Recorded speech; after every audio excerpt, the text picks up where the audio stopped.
Hey everyone, it's Alan over at Cobblers Plus, and today we got a pair of Frye Engineer Boots that we're going to be resoling because whoever did them before threw on a motocross style Vibram Sole on it and didn't exactly do all that great of a job of it either. So we're going to tear it off and rebuild it with something a little bit better. Alright, so come join us and check it out.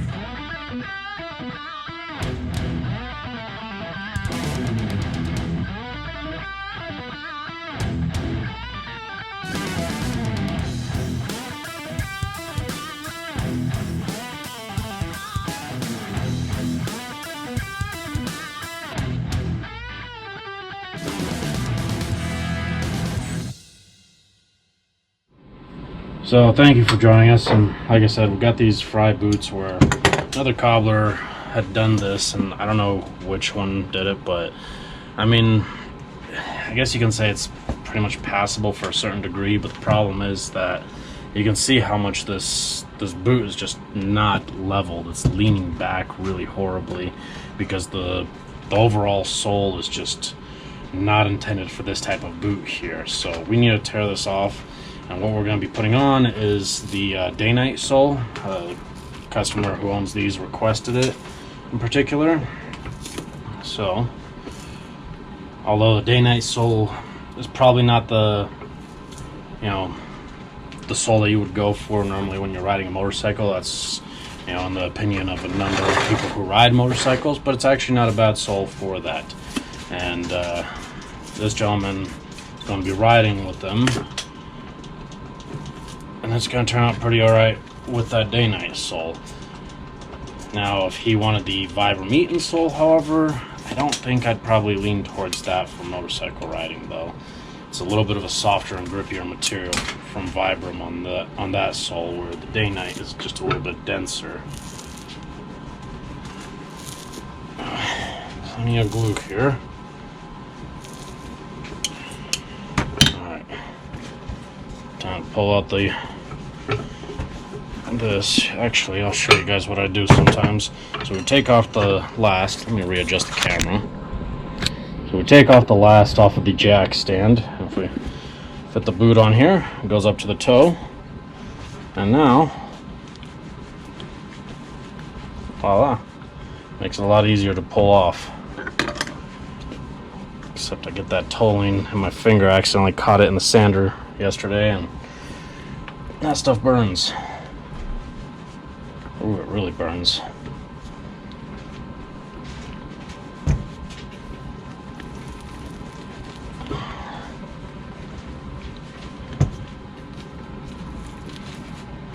Man, they really put a lot of glue in here. So as you can tell, I'm probably going to be messing with this for just a little bit, trying to remove this sole. I'm going to go ahead and tear off the sole. It looks like there is a midsole on here that's fairly thick, and it does look like it was stitched on there by the cobbler. So hopefully, it's hard to tell, but it doesn't. Yeah, sure enough, he resoled it and left all the old stitches behind, as well as the new ones and the welt. So let me go ahead and take off the sole first, and then once we get down to the midsole, actually, I might be able to. Let's give this one a minute here real quick. Typically we like to take off the sole, but since this guy did this, I might be able to remove this all together in just one piece with the midsole.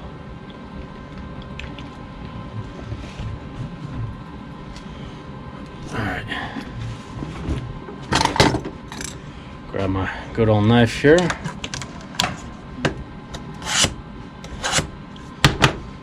Make sure it's nice and sharp.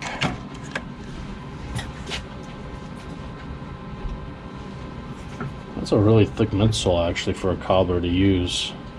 Although I have seen some cobblers reuse the original factory midsoles, but this one doesn't look like it.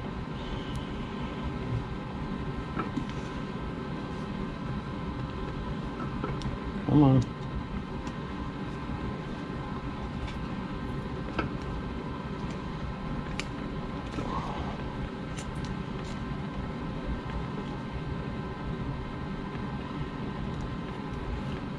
Hard getting that knife in between there. The struggle is real sometimes after another cobbler gets their hands on something, and if they don't do it the way it's supposed to be.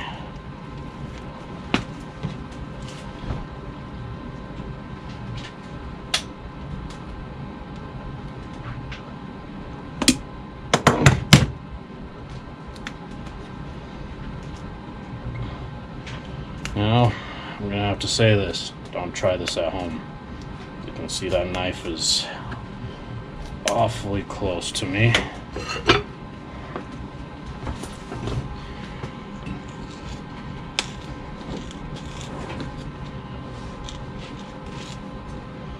Yeah, looks like it's gonna be the same old story where it's gonna be a little bit of work cutting that off. So, just to give you an idea, stick this back in here so you can see. You can see how he's got the sole on there, and there's a bunch of gaps and cracks all across there.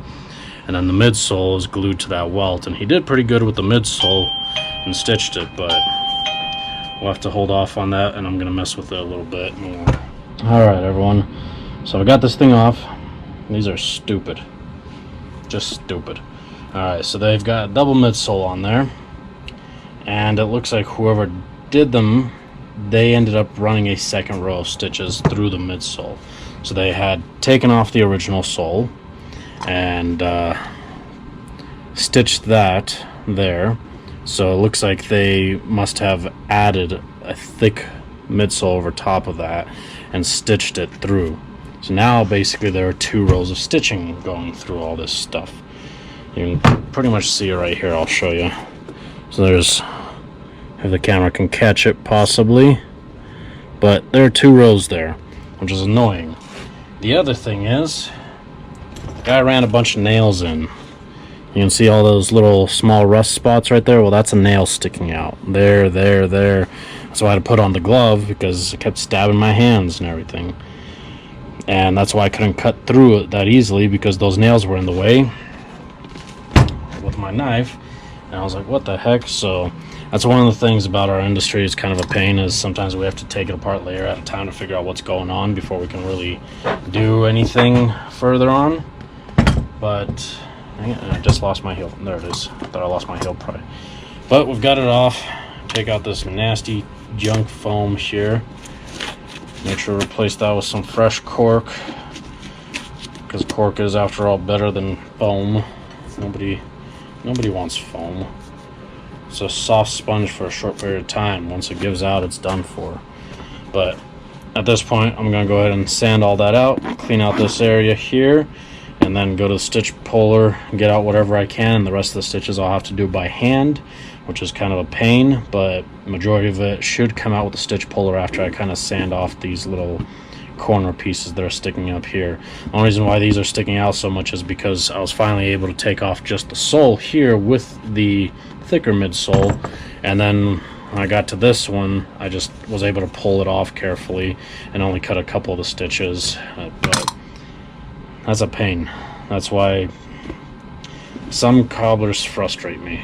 They just do some really dumb stuff that you don't do that.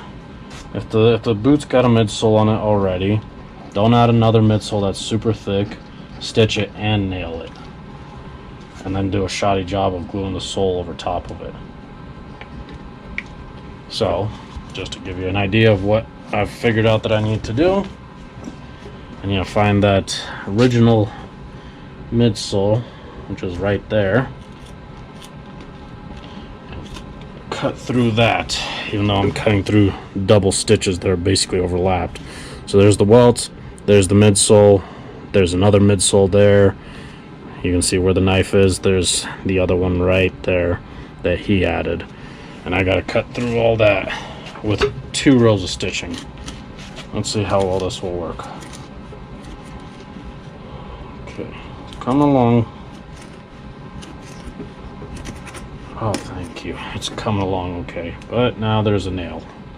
So I have to, there we go, reposition it. Seems like some of the nails went through pretty deep, some of them not too deep. So as soon as I feel a nail, I have to stop and reposition the blade.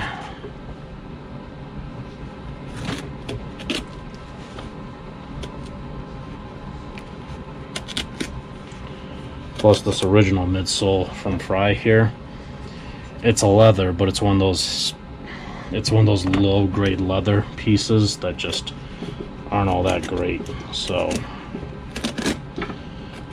it would have to come out anyways, one way or another.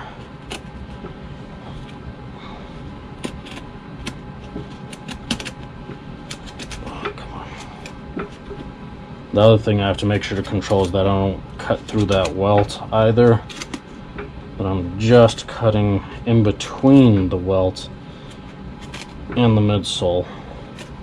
So if I cut the welt, it's going to be extra work that I don't have time to mess with, and I don't want to mess with. But if it gets damaged, I better take care of it right the first time. If this gentleman decides down the road when he wants to resole them, and it's a partially finished job, it makes it a lot harder in the future, just like it is now for me. But we're almost done taking this guy off. Like I said, I'm going to go ahead and sand everything up, start pulling the stitches, and then get ready for the midsole. Now the midsole I'm going to actually use is going to be a thicker leather midsole. This gentleman, again, wants to use these for riding a motorcycle, and he kind of wants something a bit thicker, so he's going to get a fairly thick leather one on there.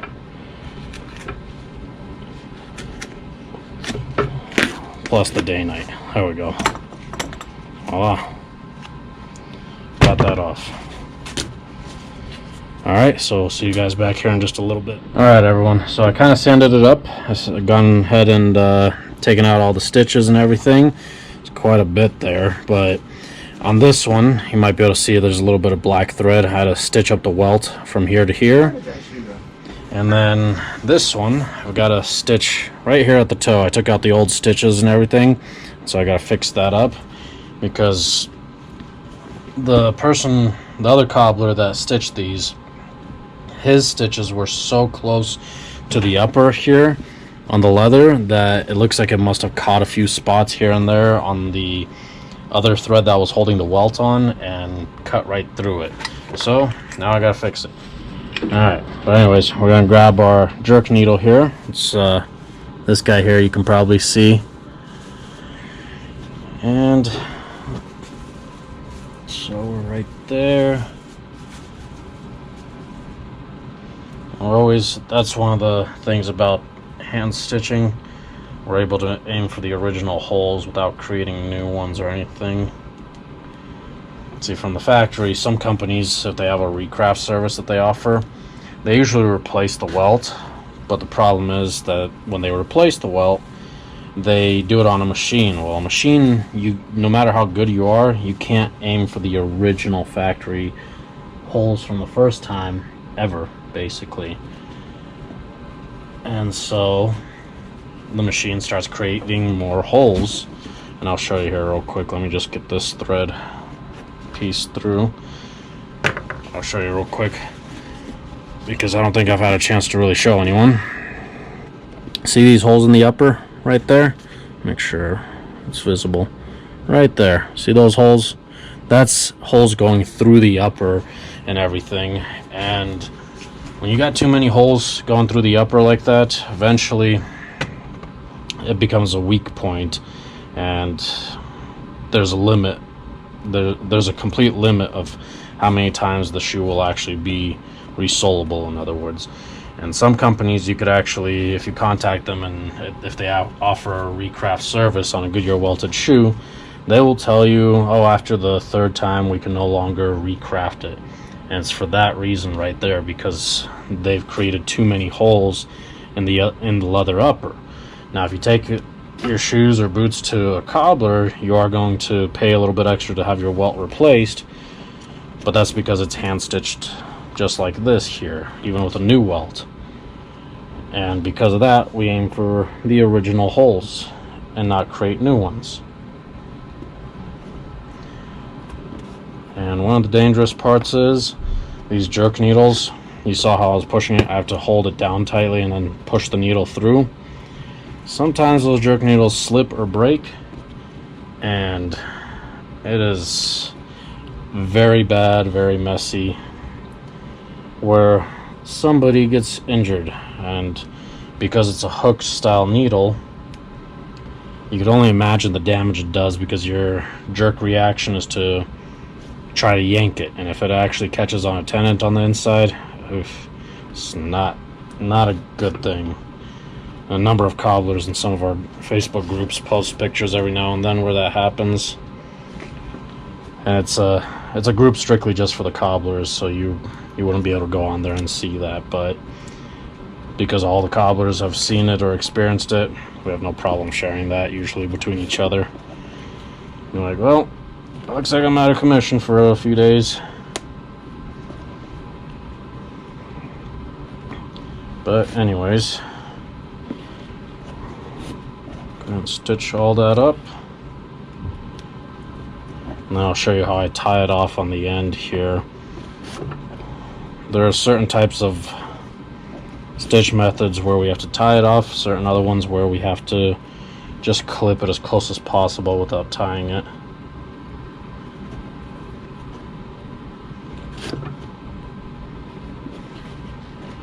And if you saw one of my previous videos, it was a pair of Alan Edmund McTavish. I did it with a gold welt. I didn't quite show how we were stitching on the new welt too much, just partially showed it. But with the new welt, it's a little bit harder, just because we have to create the hole through the welt. Well, this is kind of easy, thankfully, because there's already a hole going through the welt, through the upper, the liner, the toe counter, the gemming, and everything. One thing I guess I didn't mention also, the shank on these, you can see it's covered by this fiber or cardboard piece.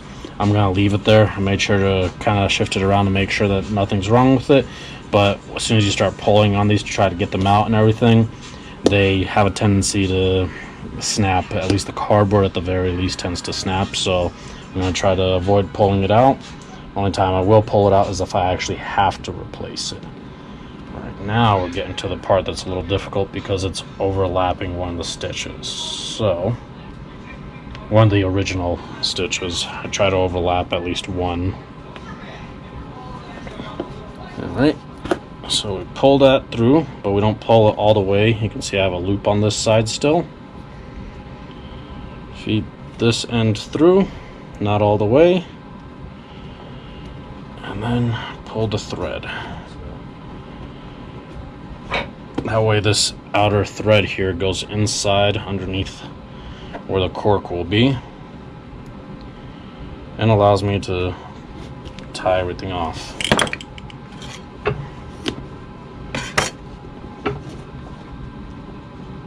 And there we go.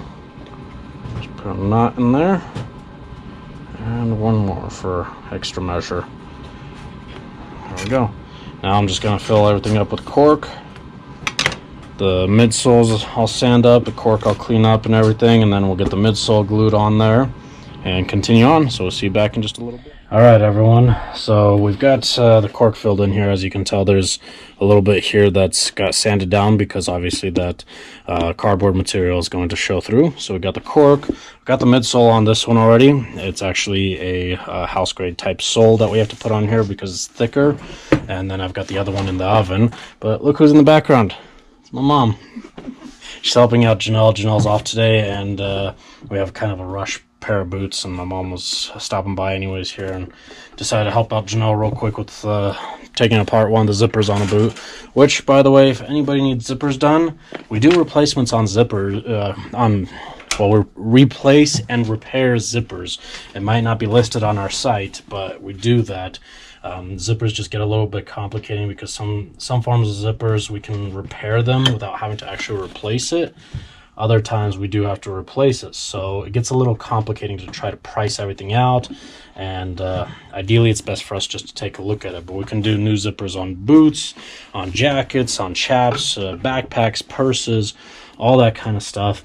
And you know, sometimes it might just be something as simple as a small little zipper pull or the zipper slide itself. You know, maybe a little bit of stitch work, or worst case scenario, it needs the whole new zipper, and we can do all that. So if you need any of that done, we can definitely take care of it. But anyways, got this on here, and I'm just gonna go take this to the press it out, run the welt press around the edges, and then trim it up real quick, and I'm gonna let this cure overnight. That way tomorrow morning I can come in and get this ready for the Dainite soles to adhere. I just don't want to have to do, you know, too much adhering right now and not allow the adhesives to cure well enough while I'm trying to press and everything. It just gets too much. I can do that, but it just takes longer later on to cure, and regardless, it's end of day, so that way makes it kind of perfect and easier for me to work on tomorrow morning. But we'll see you guys in a little bit. All right, everyone, so I've gone ahead and channeled these off camera. You can see that channel right there. So this is one of our options you can find on our website. We've got two.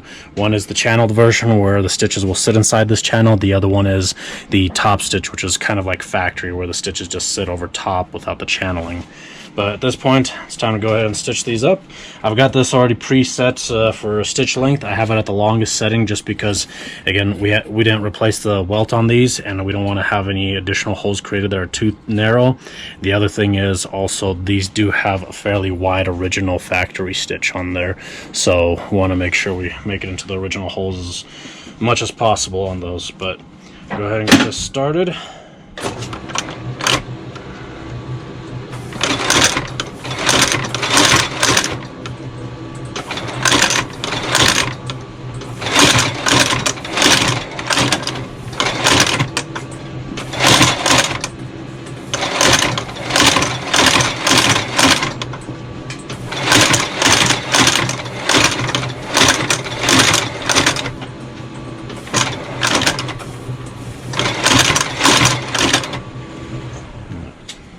Cut off this thread here a little bit.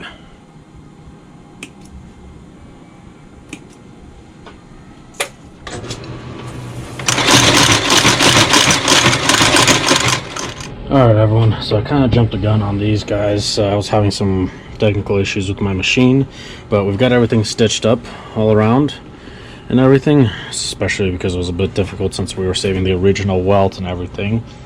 Oh, sorry, I had a sneeze coming on. So we got the leather heel bases on, made sure we angled them out and everything so that the sole and the heel match up nicely, and then I've got the heels glued on now. This one I already nailed in, so on the inside here I pulled up the insole, nailed the heel base all the way through, and then on the outside I nailed the top lift on, which is that rubber there, which we still need to trim up. So right now this one I'm about to be nailing. This is one of those things that I've noticed a lot of companies that do the Dainite soles, they've actually been skipping on the nails, which is kind of interesting that they all started doing that. Doesn't matter whether the high-end company or middle grade company, not too many low-end companies use Dainite, but I've been seeing it more frequently that they're skipping the nails, which is kind of surprising to me. But anyways, I'm going to go ahead and get these all nailed around. I'm going to start trimming them out. Actually, let me grab my knife real quick. It's a mess here. I've got so much stuff going on right now, trying to keep up with the workload and everything. Just a lot of big jobs and projects constantly. Even got a giant couch up front that I'm supposed to work on. No, I don't work on furniture. It's just for a friend of mine that I'm working on his sofa. Well, if you want furniture conditioned or treated and you're local here, or if you want to deliver it to us, by all means, but you're gonna have to put up with Marcus on that one if he wants to do the furniture. But either way, I'm gonna go ahead and trim all these guys up, get them edged, conditioned up, and they're ready to go. So we'll go ahead and get that taken care of, and we'll see you back here in just a little bit. Alright, everyone, so we're basically done with these. Let me just clip this real quick. I have to work on them kind of fast, but there you go. Now with the Frye boots, as you can tell, there's a few spots here and there that are kind of light, the trim and everything. They're kind of supposed to have that kind of rusticy beat up look and everything. I don't like, you know, applying too much wax or anything like that to change the color, because some people prefer that beat up look and they will get very, very upset if you mess with that. So I leave it up to the individuals if they want to go ahead and do that.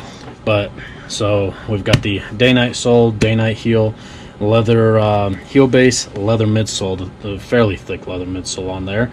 So these are all ready to go instead of those ugly motocross soles. Those motocross soles are supposed to go on motocross boots, not on boots like this. But anyways, if you have any questions or comments, leave them down below. If it's a longer question, like details about repairs and all that kind of stuff, please call, email, or if you're local here in the Denver area, stop on by. Otherwise, I hope you enjoyed the video. Don't forget to subscribe, hit that like button, the notification button, and share the video if you want to show somebody what the inside of you know, a Frye boot looks like when it's taken apart, and how it gets an upgrade after somebody else got their hands on it. Anyways, thank you for watching, and we'll see you next time.